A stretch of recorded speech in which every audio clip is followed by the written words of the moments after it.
It's the morning of November 7th. A Carnival cruise ship is somewhere in the Caribbean. The ship is winding down its week-long voyage. Families are packing.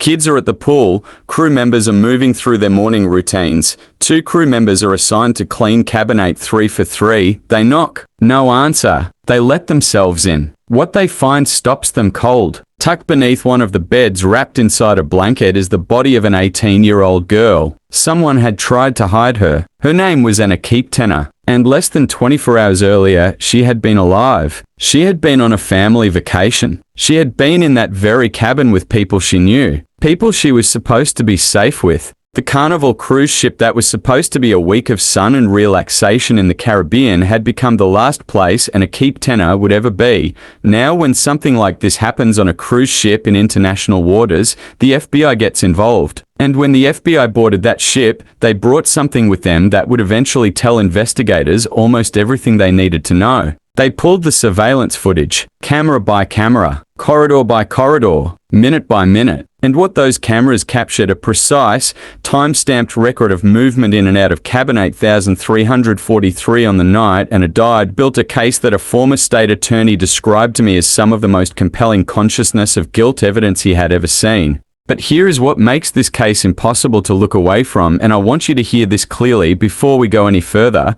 The person those cameras kept recording was not a stranger. He was not someone who slipped aboard undetected. He was not a crew member with access to a master key. He was family. 16-year-old Timothy Hudson was Keaptainner's stepbrother. They had boarded that ship together. They were sharing that cabin together. And when investigators began following the trail of evidence, the surveillance footage, the DNA, the phone that ended up smashed in a trash bin, every thread led back to the same person. Tonight, after months of legal maneuvering, Timothy Hudson is behind bars in Citrus County, Florida, awaiting trial on federal charges of murder and aggravated sexual abuse. And the story of how we got here, the red flags that were ignored, the cameras that recorded everything, and the legal battle over what happens when a 16-year-old is accused of something this horrific is one of the most disturbing cases this channel has ever covered. Let's get into it. Before we go any further, if you're new here, hit subscribe right now. This is exactly the kind of case we dig into on the Crime Daily series. And drop a comment below, tell me where you're watching from tonight and what time it is where you are. I want to know who's in the room with me for this one, because this case has been on my mind for a long time. Let's go! To understand what happened on November 7th, you have to understand what this trip was supposed to be. On November 2nd, a family boarded a Carnival cruise ship in Miami. On paper, it looked like exactly what it was: a family vacation. Multiple generations, a blended family, kids excited about the Caribbean, parents ready for a break from the routine of daily life. Let me walk you through who was on that ship, because the cast of this story matters. There was Keaptainner, 18 years old, a young woman who documented her life on TikTok the way a lot of teenagers do. Bright, present, the kind of person whose social media tells you she was fully alive in the way people that age are supposed to be. There was Anna's father, Christopher Keaptainner, and his wife, Chantal. Chantal was the biological mother of Timothy Hudson, which made Timothy Anna's stepbrother. There was Anna's 13-year-old half-brother, a boy who, as we'll get to, would witness more of that night than any child should ever have to carry. There were also 2 younger stepsisters, minors, who were staying in the cabin with the parents. And then there was the cabin arrangement. Anna, Timothy Hudson, 16 years old, and the 13-year-old half-brother were all assigned to share cabin 8343. The parents and the younger girls were across the hall. Now I want to pause here, because this detail has generated significant conversation, and I think it deserves honest treatment. Blended families share rooms on vacations. That is not unusual. Kids share cabins on cruise ships constantly. That by itself is not a red flag, but here is what makes the arrangement in this case harder to dismiss. According to investigators, and his former boyfriend later told the FBI, that Timothy Hudson had been acting in a way he described as creepy around Anna for some time, that Anna knew about it, that she was aware of the dynamic, and that the family, according to investigators and legal analysts who reviewed this case, appeared to look the other way.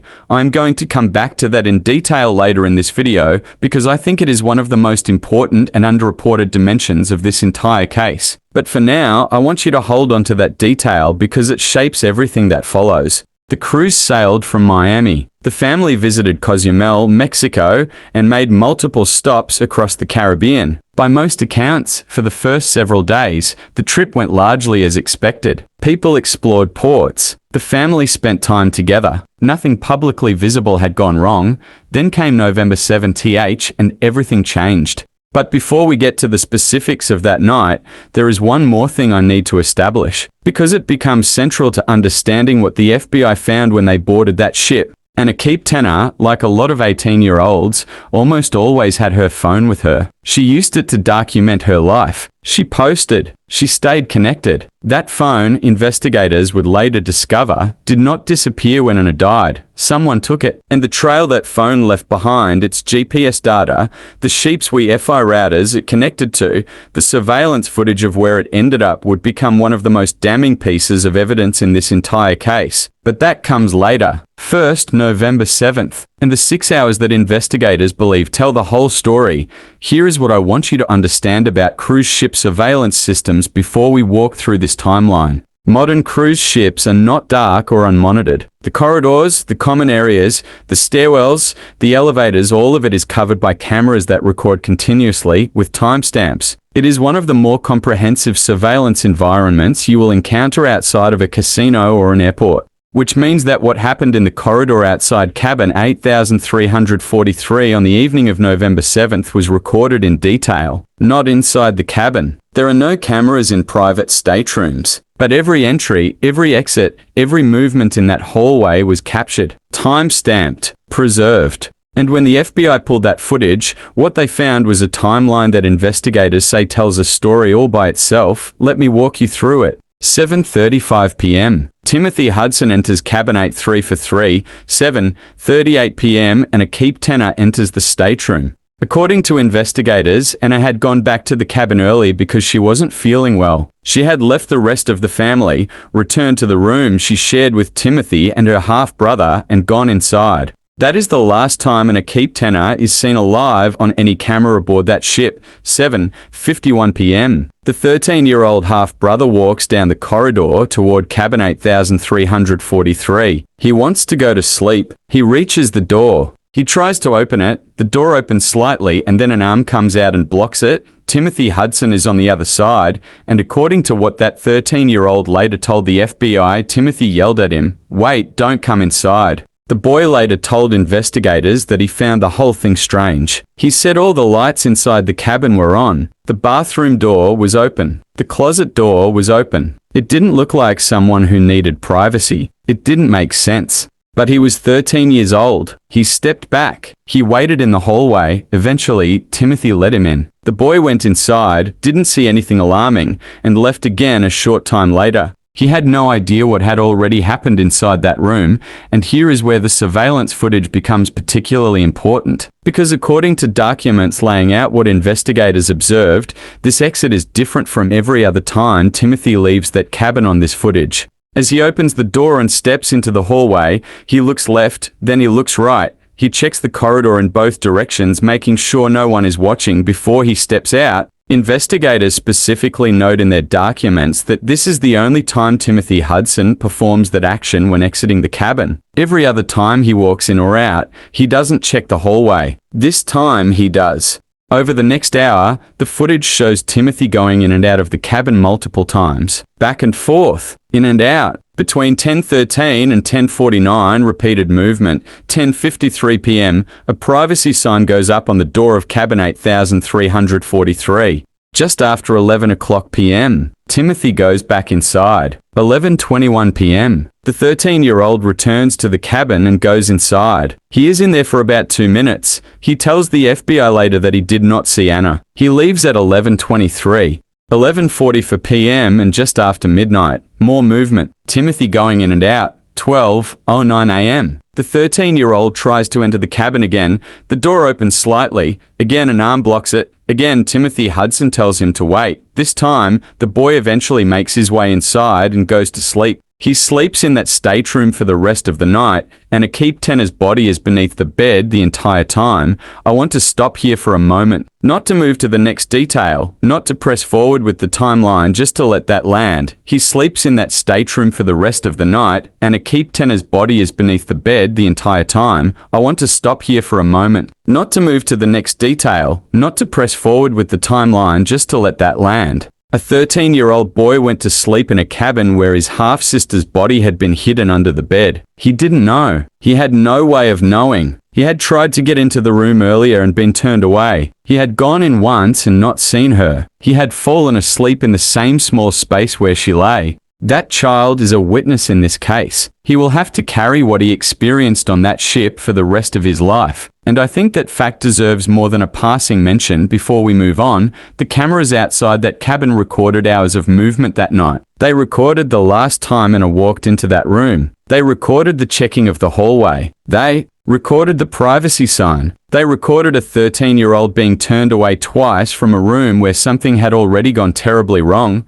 What those cameras could not record was what happened inside. But what Timothy Hudson allegedly did the following morning would give investigators something the cabin cameras couldn't. A trail they could follow, step by step, directly to the evidence. The morning of November 8th begins like any other morning on a cruise ship. Crew members move through their routines. Passengers wake up. Cabins get cleaned, and then 2 crew members walk into cabin 8343. They find a Keaptainner beneath the bed, wrapped in a blanket. The FBI is called. Investigators board the ship. The case, which had played out in silence behind a closed cabin door in the middle of the Caribbean, is now an active federal investigation. And Timothy Hudson, according to surveillance footage, is moving around the ship. 9:26 a.m. Timothy leaves cabin 8343.9 to 48 a.m. He returns. 9:50 a.m. He leaves again. This time, investigators say he appears to have something in his hand.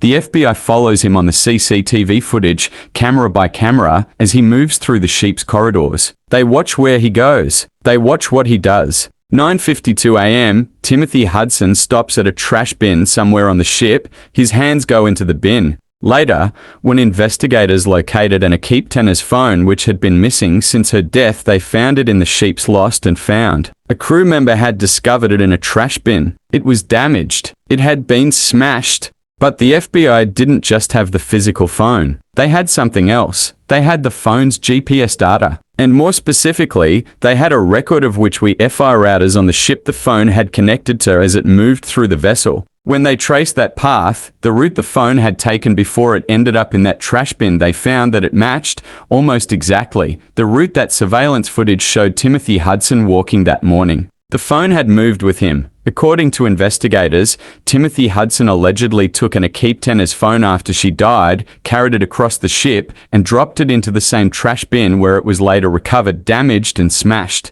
A former state attorney reviewing the documents put it plainly, who does that unless you are the one who murdered Anna? And then there is the walk by. At some point on the morning of November 8th, after crew members had discovered Anna's body and emergency response was underway inside cabin 8343, Timothy Hudson walks past that open door. The commotion inside the room would have been visible. Crew members were in there. The door was open. It was the cabin where he had been staying, where his family members had been sleeping. According to investigators, he does not look inside. He walks straight ahead, eyes forward, past the open door of the room where Anna's body had just been found. I think about that detail a lot, because most people, if they saw commotion and emergency response happening inside a room they'd been staying in, would look, would stop, would ask what happened. The investigators noted it. The former prosecutor reviewing the case noted it. And I think it's worth sitting with as we move into the next part of this story, because the surveillance footage is damning on its own. But what the physical evidence found in that cabin is a layer to this case that investigators say makes the picture even clearer. I have to stop for a second, because this case has been sitting with me since I first started digging into it. The surveillance footage, the phone, the walk-by. If you're watching this and your mind is going where mine went, drop a comment below and tell me what stood out to you most so far. And if you haven't subscribed yet, do it now. The next part of this case, the physical evidence, is the part that made my stomach drop. Stay with me. When the FBI completed their investigation of cabin 8343 and the medical examiner conducted her examination of Anna Keaptainner, what they found built a picture of that night that investigators say goes far beyond the surveillance footage alone. I want to handle this section carefully, because the details of what happened to Anna are deeply disturbing, and I think there's a way to cover them honestly without turning her death into something exploitative. What I'm going to share is what matters for understanding this case and what the prosecution will have to prove at trial. The medical examiner determined that Anna Keaptainner died from strangulation.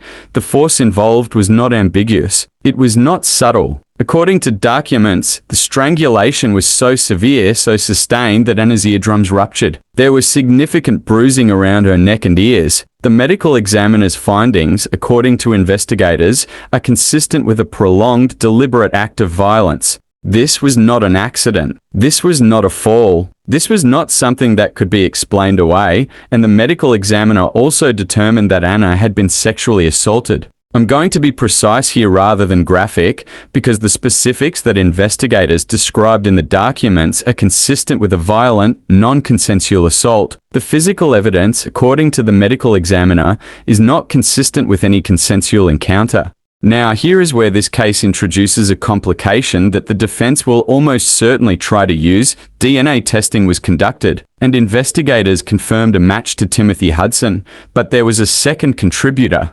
Documents identify this person as minor witness 2, a boy who lives out of state, who investigators say had a sexual encounter with Anna during the cruise. A separate person, unconnected to the family. Someone Anna apparently met on the trip. When I first read that detail, I thought about how the defense might use it, and it didn't take long to figure out the strategy because it's an obvious one. If another person's DNA is present, and that person had contact with Anna on the same cruise, a defense attorney can stand in front of a jury and plant a seed of doubt. But here is what the prosecution will counter with. First, the medical examiner examined the evidence carefully. Her conclusion, according to investigators, is that Timothy Hudson's DNA is consistent with the sexual assault itself. The second contributor, the evidence suggests, had a separate and prior encounter with Anna, one that did not involve violence. Second, there is the motive angle. And this is where the case becomes even more disturbing. Anna's former boyfriend spoke to investigators. What he described was a pattern, a long-running dynamic in which Timothy Hudson had shown what he described as an obsessive, unsettling fixation on his stepsister. Anna knew about it. The former boyfriend knew about it. And according to him, the family had been aware and had not meaningfully intervened.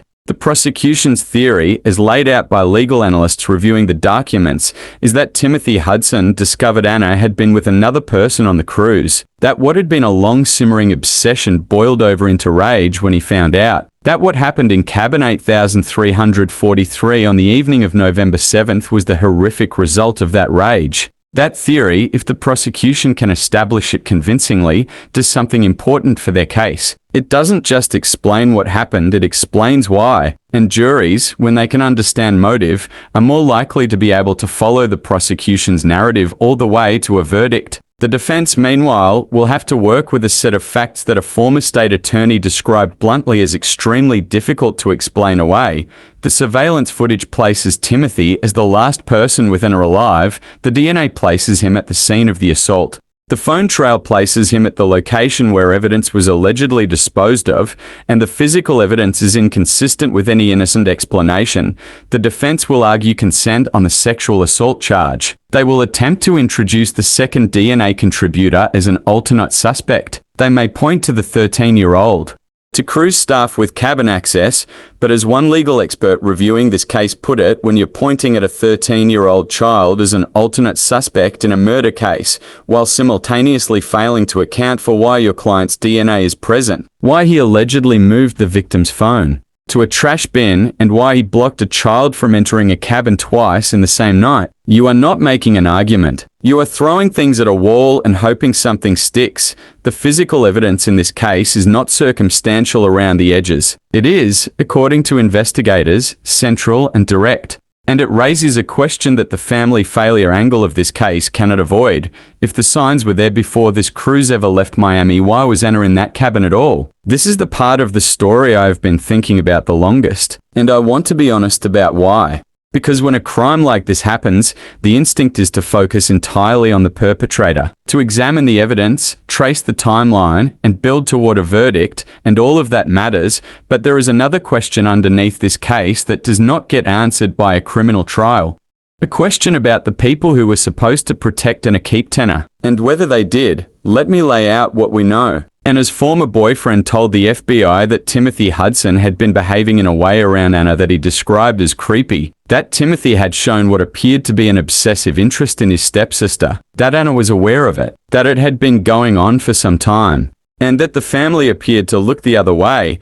Now, I want to be careful here, because I'm not in a position to know everything that Anna's parents knew, what conversations happened behind closed doors, or what steps may have been taken that simply weren't enough. Parents in blended families navigate dynamics that are genuinely complicated, and grief does not need additional blame layered on top of it. But I also think that honesty requires saying this. According to investigators and legal analysts who reviewed the documents in this case, there were people around this family who were aware that something was wrong, that the dynamic between Anna and her stepbrother was not typical, that it had raised enough concern in at least one person close to Anna that they felt compelled to describe it to federal investigators. And then a family vacation was planned. Cabins were assigned. Anna, an 18-year-old young woman who reportedly had concerns of her own about Timothy's behavior, was placed in a shared stateroom with him. The parents were across the hall.